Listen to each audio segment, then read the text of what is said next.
Koza, Mokolo, Yoko, Bagante, Geme, Waza, Yagwa, Kaile, Kuseri, Mogode, Pitoa, Mora, Lakdo, Nyambaka, Dimako, Dikimineki, Tonga et Tuba.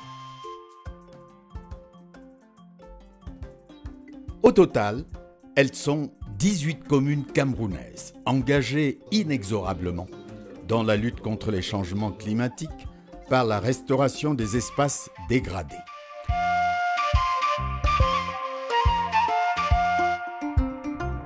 « 18 communes qui ont fait du reboisement une activité au cœur de leur stratégie de développement.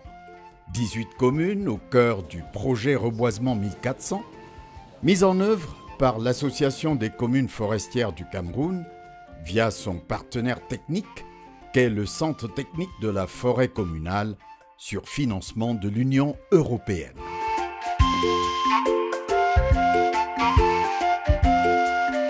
Il y a eu pendant plus d'1 an des discussions, des négociations qui ont conduit à la signature d'une convention de financement entre l'Union européenne et l'Association des communes forestières du Cameroun sur un objectif de réalisation de 1400 hectares. Il faut comprendre que cette initiative de reboisement de 1400 hectares s'inscrit dans les grandes orientations de la politique du gouvernement. Quoique loin d'être alarmante, cette situation a le mérite d'interpeller les plus hautes autorités du pays. Le président de la République du Cameroun a pris des engagements forts au niveau international dans le cadre de l'AFR 100 où le Cameroun doit réaliser près de 12 millions d'hectares de reboisement sur les 100 millions de l'Afrique d'ici 2030.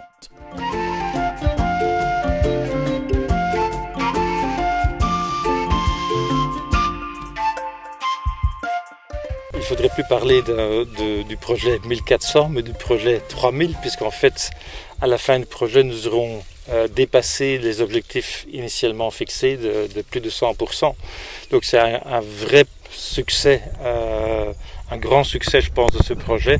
Et je pense que ce serait un succès tel qu'il pourrait être émulé par d'autres communes à travers le pays. Nous sommes dans le village Gabaré, Widi, plus précisément au quartier Yika.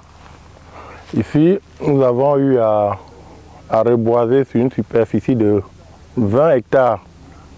Et comme arbre essentiel que nous avons eu à planter ici, nous avons eu à planter des nimiers, nous avons eu à planter des féderbias, nous avons eu à planter des épineux et également nous avons eu à planter quelques arbres fruitiers que sont les anacardiers et quelques manguiers.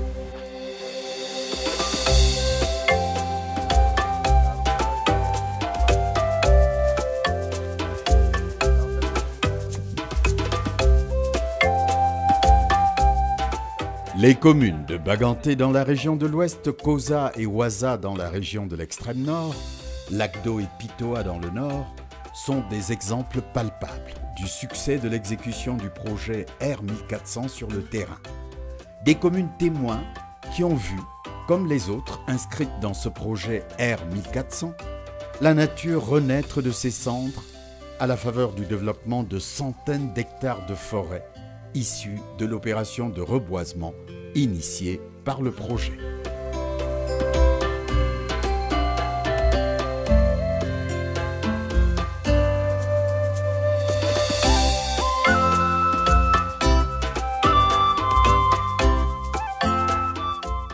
Sur le plan des chiffres, les résultats sont allés bien au-delà de la promesse des fleurs. En 5 ans d'exécution, le projet qui ambitionnait de reboiser 1000 hectares dans la zone de la savane sèche a remis sur pied à ce jour près de 3530 hectares dans cette zone, soit plus de 250% d'objectifs atteints. Idem dans la zone de transition, où l'objectif initial de 400 hectares a été surpassé et 448 hectares reboisés, bien que de nombreux défis aient limité les performances des communes de cette zone. L'eau est si loin de la pépinière. Donc maintenant, quand nous voulons arroser, on est obligé d'aller si loin pour chercher l'eau et revenir arroser. Aussi, on rentre tard.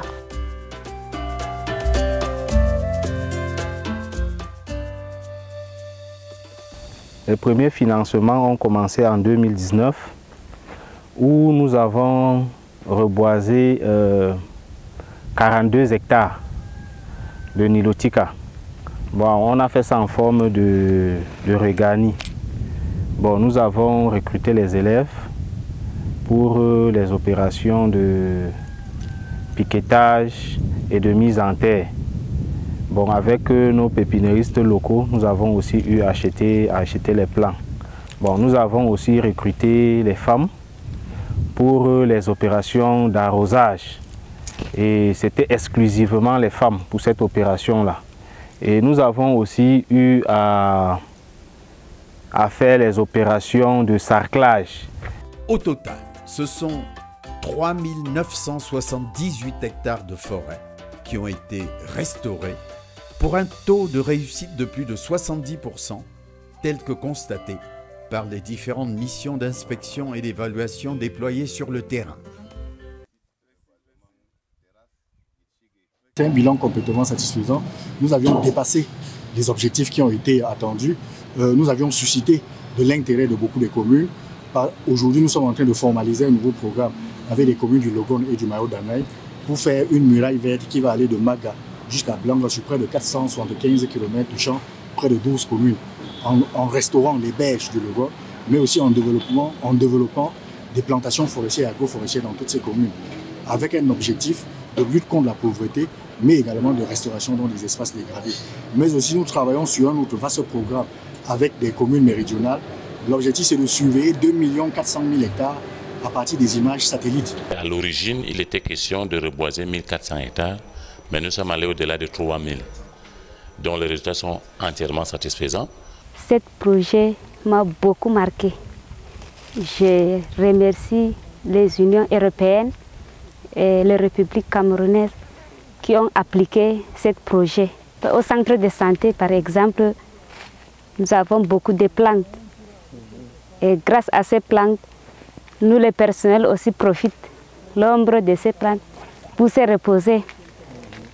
Nous ne sommes pas seulement pour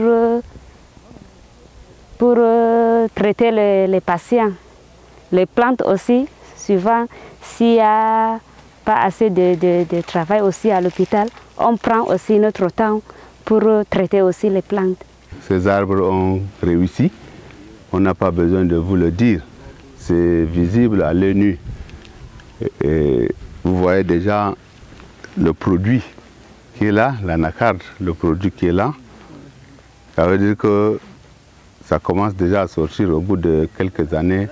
Je crois que nous allons commercialiser, la commune de Koza va commercialiser l'anacarde. À l'heure où se referme cette phase du projet Reboisement 1400 au Cameroun, avec ses nombreuses retombées positives, tant sur l'environnement que dans le quotidien des populations des 18 communes dans lesquelles il a été implanté, les regards se tournent inexorablement vers l'État, les bailleurs de fonds et les partenaires sociaux, afin de faire de la lutte contre l'avancée du désert une action prioritaire dans le plan de développement du pays, à travers les relais que sont les communes, acteurs du développement inclusif.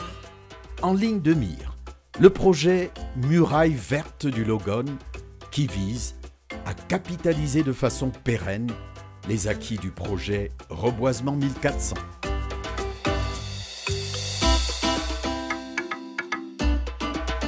Aujourd'hui, voici un exemple réussi, n'est-ce pas, d'activités menées dans le cadre d'une décentralisation très poussée.